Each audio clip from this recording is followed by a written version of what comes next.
এই তো আমার বিরিয়ানিটা দেখুন কতটা সুন্দর হয়েছে, একদম জর্জরা আর কালারটা একদম সাদা সাদা রেখে আমি বিরিয়ানি চালটা দিয়ে দেবো। চালটা দিয়ে চালের সাথে নেড়ে চেড়ে আমি গরম পানি দিয়ে দেবো আর কি। তো পানিটা ফুটানো পানি দিয়েছি, তো বেশিক্ষণ লাগবে না। তো এখন আমি শুক্রবার, তো ছেলে মেয়ে বিরিয়ানি খাবে বায়না করেছে, তো আমি এখানে 500 গ্রামের মতো গরুর মাংস নিয়েছি। নিয়ে আমি অল্প করে একটু বিরিয়ানি করবো আর কি, মানে বেশি করবো না। তো মাংসটা একদম অল্প দেখাচ্ছে। মাংসটাকে একদম ছোট ছোট পিসেস করে কেটে নিয়েছি। বিরিয়ানিতে যে পিসেসটা হয়, আমি এক বেলার জন্য রান্না করব, যেহেতু মানুষ অল্প, তার জন্য আর বেশি রান্না করব না আর কি। তো দিয়ে দিলাম রসুন বাটা, দিয়ে দেবো আদা বাটা, পরিমাণ মতো সব কিছু দিয়ে দিচ্ছি আর কি। তো দিয়ে দিলাম টক দই, আমার নিজের বানানো টক দই। তো একে একে সব মশলাগুলো দিয়ে দেবো লবণ। আমি 500 গ্রাম মাংসের সাথে 500 গ্রাম চাল দিয়ে বিরিয়ানি করবো আর কি।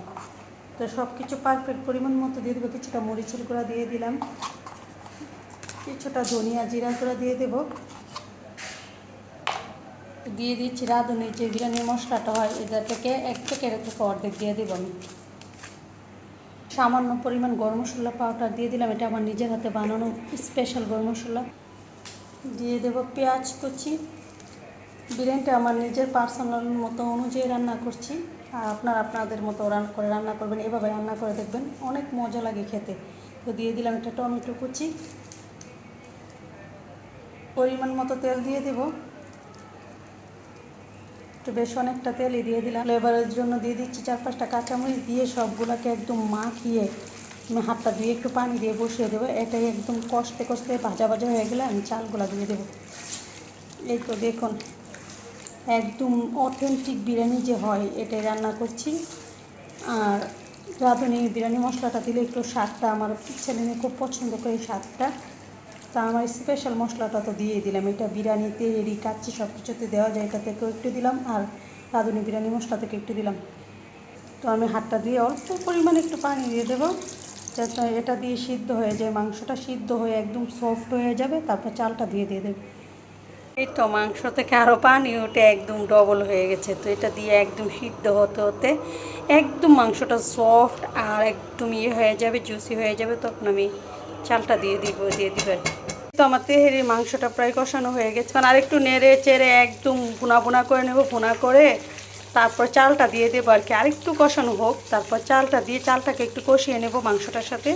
তারপর জল দিয়ে দেবো। আলাদা করে চালটা ভাজবো না, যেহেতু অল্প চাল, তার জন্য 500 গ্রাম চাল, যেহেতু 500 গ্রাম মাংসের সাথে, তো আলাদা আর ভাজবো না, তাহলে বেশি হলে বাঁচতাম। তো পানিটা ফুটানো পানি দিয়েছি, তো বেশিক্ষণ লাগবে না। তো এখন আমি একটু নেড়ে চেড়ে একদম দমে দিয়ে দেবো। দমে আস্তে আস্তে বিরিয়ানিটা হয়ে যাবে। এখন আর বেশি কিছু করতে হবে না, কিছুক্ষণ পরে প্রায় 15-20 মিনিটের মতো দমে দিয়ে দেবো।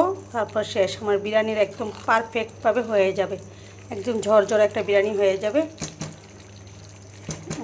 এই তো আমার তেলটা হয়ে গেছে, এবার বিরিয়ানিটা আর কি, বিরিয়ানিটা একদম পারফেক্ট, একদম ঢাকার হোটেলের মানে একদম পারফেক্ট বাবুর্চি স্টাইলের বিরিয়ানিটা হয়ে গেছে, একদম সাদা সাদা। দেখুন, মানে বিরিয়ানিটা একদম আমি মশলা কম দিয়ে একদম পারফেক্টভাবে রান্না করেছি। আর মাংসগুলোও দেখুন একদম সফট হয়ে গেছে।